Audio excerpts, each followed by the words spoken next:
Pambansang loyalista, dito mo makikita. Pambansang loyalista, dito makikita ang totoong balita. 1, 2, 3, Pambansang loyalista, ito ang the best.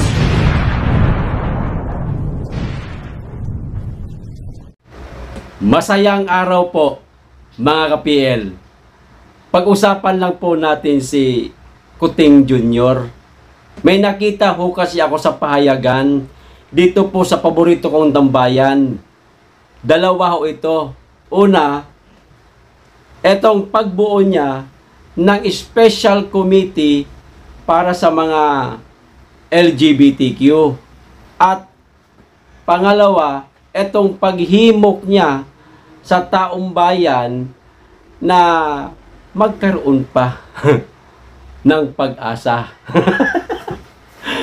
Natawa ako doon sa pangalawa mga ka-PL. Inihimok niya yung mga tao na, oy, magkaroon pa kayo ng pag-asa. Tiwala nga, wala na, pag-asa pa. Okay. Pero bago ko po simulan mga ka-PL, makikisuyo muna sa mga hindi pa po nakasubscribe. Baka naman at pakiclick na rin ang notification bell para updated sa lahat ng upload at huwag nyo pong kalimutan. Palike na rin sa video. Maraming salamat. Makikisuyo lang. Ngayon mga ka-PL, dahil Kapaskuhan po, huwag ho nating pairalin ang pagiging mainitin ang ulo. Kaya, etong video na to, bawal po ako magalit. Okay? Puro good vibes pa rin po tayo mga ka-PL. Pero lilinawin ko po, kasi una po natin pag-usapan, etong paglikha niya ni Kuting Jr. ng committee para sa mga LGBTQ, hindi po ako tutol dito sa kagustuhan niya. Karapatan po ng mga LGBTQ na magkaroon ng isang committee. Pero bago po tayo magtuloy-tuloy sa usapan, basahin ko lang po itong balita mula po sa aking paboritong tambayan mga ka-PL. Ayan. Ito lang po ang babasahin ko. Hindi ko na po ito i-click at sigurado akong napakahabang paliwanagan ito. Dito pa lang maiintindihan na ho natin Okay? Ang sabi ho dito, naglabas ng executive order si Pangulong Ferdinand Bongbong Marcos Jr. nitong Sabado upang lumikha ng special committee na tututok sa mga isyu ng lesbian, gay, bisexual, transgender o LGBTQIA+, mga ka-PL. PBBM lilikha ng special committee para sa mga LGBTQ, mga ka-PL. Lilinawin ko lang, hindi po ako tutol dito sa gagawin niyang paglikha ng isang committee. Pero, kinakailangan po natin siyang punain mga ka-PL. Bakit? Bago po siguro siya lumikha ng isang committee para sa mga LGBTQ, Mr. President, mukhang natutulog pa po yata kayo sa kangkungan Mr. President, hindi po ako tutol dito sa lilikhain ninyong committee para sa mga LGBTQ. Meron pong mas dapat unahin, Mr. President. Una, bigas. Ito nilista ko po para hindi ko makalimutan. Bigas na linggo-linggo, buwan-buwan pong nagtataas ang presyo. Kayo mga ka-PL, imposibleng hindi kayo napasyal sa mga palengke ninyo. Magkano na ang presyo ng bigas? Unti-unting nagmamahal. Mr. President, pangunahin ng bawat pamilyang Pilipino ay ang bigas. Hindi po itong pagbuo mo ng special committee para sa mga LGBTQ. Mr. President, mas kailangan po ninyong tutukan ang patuloy na tumataas na presyo ng mga bilihin. Okay, wag na lahat. Bigas na lang at gulay. Wag na lang yung mga dilata, ha? At kung ano-ano pang mga seasoning dyan, bigas na lang at gulay. Yan na lang, Mr. President. Ito po ang una niyong unahin. Meron pa, pangalawa, ha? Krimen, patayan, kaliwat kanan, mga kapiel, huwag tayong magbulag-bulagan. Napakarami na po nating nakikita. Ha? Nakukuhanan po ng CCTV footage. May nakikita ho tayong CCTV footage. Patayan dito, patayan doon. Hindi ko sinasabing walang nangyaring ganyan. Sa panahon ng Duterte, meron din naman. Pero sa palagay ko, Mr. President, parang lumala po yata ngayon. Pangatlo, droga, Mr. President, na hindi nyo po nabanggit sa zona ninyo na tatapusin nyo ang droga. Droga. Namamayagpag na naman itong mga tulak, itong mga drug lord, Mr. President. Lumalaganap na naman ang droga sa bansa. Natatakot po kami, Mr. President, kasi para po sa aming mga anak. Hindi ho namin alam kung saan nagpupunta yung aming mga anak.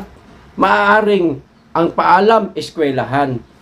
Pero yung pala, nagpupunta na sa isang kaibigan na nagtutulak.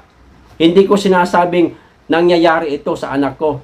Ikinatatakot po namin yan, mga Mr. President, na baka mangyari ho sa mga anak namin o baka maging biktima ho sila ng mga ipinagbabawal na droga.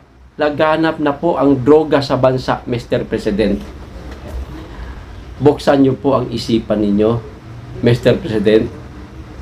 Marami pong mas dapat tutukan kaysa dito sa pagbuo mo ng special committee sa mga LGBTQ. Uulitin ko po, hindi po ako against dito sa pagbuo mo ng committee, Mr. President, pero maraming mas dapat unahin. O eto pa, pang-apat, insurhensya. Na ngayon, sa pakiramdam namin, Mr. President, unti-unti na naman silang nabubuhay. Sa panahon ng Duterte administration, pakunti ng paunti po sila, Mr. President. Pero ngayon, parami na naman. Peace talks pa kayo. Amnestia pa kayo. Eh lalo lang natin sila pinalalakas, Mr. President. Wala ho ba kayong tapang para pulbusin yung mga yan? Hindi ba pwedeng wala na lang peace talks? Wala nang amnestia. Tapusin kung tapusin, durugin kung durugin yung mga yan. Ganun po dapat ang isang pangulo. Hindi yung nakatago ang itlog mo sa wet packs mo, Mr. President. Ha? Ang sabi ko, hindi ako magagalit eh. Ilabas nyo naman po ang balls nyo, Mr. President. Huwag nyo pong itatago, iipit dyan sa wet packs ninyo. Ang bihira naman kayo.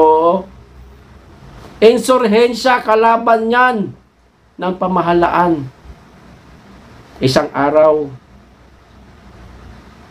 Swerte na lang, ha? Sige, sabihin natin na hanggang 6 na taon. Paano kung bago mag-6 na taon, Mr. President, lumaki na yung ahas na inaalagaan ninyo at tinuklaw na kayo sa liig? Sinong ahas na tinutukoy ko? Eh di yung 3 bugok dyan. Sa Kamara, sa Kongreso. O hindi ko sinasabing mismong kayo po ang nag-aalaga. Pero, wala ho kayong i-mix sa kanila, Mr. President. Panglima, korupsyon. Hindi ko sinasabing malinis ang nakaraang administrasyong Duterte. Hindi ko sinasabing walang korupsyon sa panahon niya. Kasi hindi po ako naniniwala na may politikong malinis. Totoo ho yan. Pero, piliin natin yung mas may pagmamahal sa bayan. Mr. President, korupsyon. Laganap na naman. Hindi ba ninyo nakikita? Hindi nga kayang ilabas ang resibo. Tapos gusto nang mag-tsa-tsa, Mr. President. Bago tsa-tsa, resibo muna. Kasi ang hinihingi ng taong bayan, resibo, liquidation. Bakit hindi ninyo kayang ilabas? At bakit mayroong isang congressman na naglabas na ng kanyang resibo? Sige, papangalanan ko. Si Paulo Duterte. Bakit kaya niyang ilabas yung resibo niya? Bakit yung iba hindi? 300 mahigit kayo. Isa lang ang malinis. Ha? Okay. Hindi natin sabihin 100% malinis. Pero, yung totoong nagmamahal sa bayan, isa lang. Yung iba dyan, puro pagnanakaw na ang ginagawa. Ganun ba yon? O, nagtatanong lang. Pang-anim, continuity. Nasaan na po ang ipinangako ninyong continuity, Mr. President?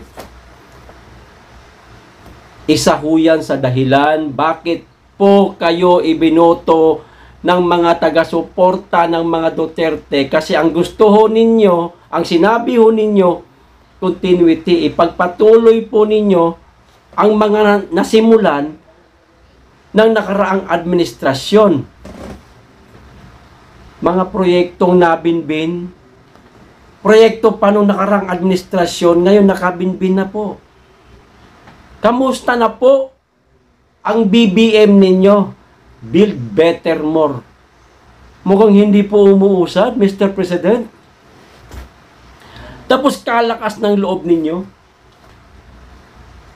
Magbubuo pa kayo, lilikha pa kayo ng isang special committee natututok sa mga LGBTQ.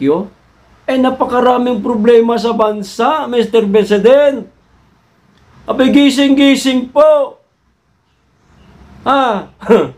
Hindi pa ba kayo nahimasmasan?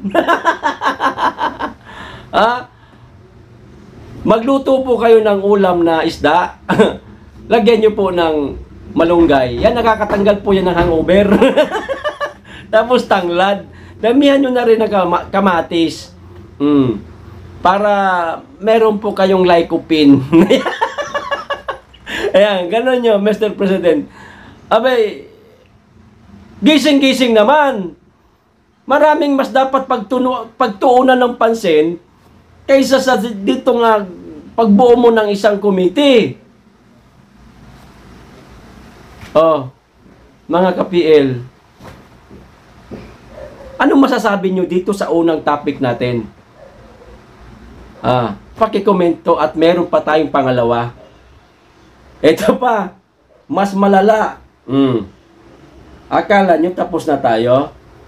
Si Mr. President pa rin po ito, mga ka-PL. Ito yung pangalawa niyang sinabi.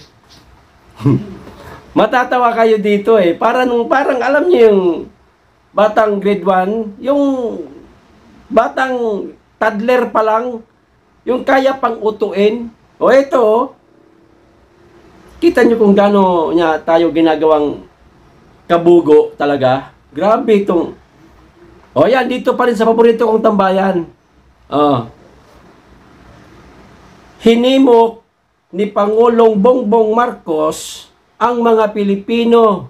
Makinig tayong lahat, mga Pilipino na magpalaganap ng pag-asa sa taong higit na nangangailangan ngayong Kapaskuhan.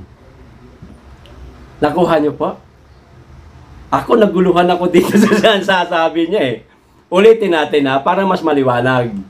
Hinimok ni Pangulong Bongbong Marcos ang mga Pilipino na magpalaganap ng pag-asa sa mga taong higit na nangangailangan ngayong Kapaskuhan.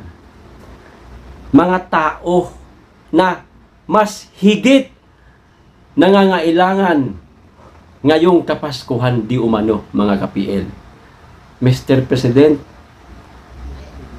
sa palagay ko, maraming tao o mga kababayan natin ang hindi makakaranas ng Pasko dahil sa mahal po ng presyo ng mga bilihin. Hindi ho natin alam kung meron silang mapapagsaluhan mamayang madaling araw sa kanilang mga hapagkainan. Hinihimok nyo pa na magkaroon o magpalaganap ng pag-asa? Itiwala nga sa inyo, wala na eh. Gusto pa ninyo himukin yung ating mga kababayan na kami mismo magpalaganap ng pag-asa? Ano sasabihin namin sa kanila? Stoy, sabi ng Pangulo, dapat daw meron kayong pag-asa. Anak ng pato. Pag-asa mo. Anong klase? Hanap buhay ang kailangan ng taong bayan. At higit sa lahat, pababain ninyo ang presyo kahit bigas man lang, Mr. President. Inuuto nyo na ng mga bira. Parang nang-uuto lang ho kayo. Kami? O yung mga kababayan pa nating iba? Ano tayo nangangampanya? Stoy, sabi ng Pangulo, himukin daw namin kayo na magkaroon pa kayo ng pag-asa. Parang tanga lang. Alam mismo ng taong bayan, wala nang pag-asa sa administrasyon ninyo. Hihimukin pa namin. Baka batuhin pa kami ng etchas ng pusa, Mr. President. Huwag nyo kami idadamay sa bira naman. Sa galit sa inyo ng taong bayan. Gusto pa ninyo mamura kami ng kapitbahay namin dyan na nagdidildil ng asin. Halos walang maibiling bigas. Tapos sasabihin namin, himukin daw namin kayo na magkaroon ng pag-asa. Bali. Anong klase pag-iisip yan, Mr. President? Diba? Siya nga pala. Mga ka-PL, mamayang gabi, may live tayo. Batian porsyon. Baka kasi nagkakasiyahan kayo sa inyong mga tatahanan habang nagkakainan. Pwede ko kayong umakyat sa aking live. Kwentuhan lang. Bawat isa, siguro bigyan natin ng 3 minutes hanggang 5 minutes.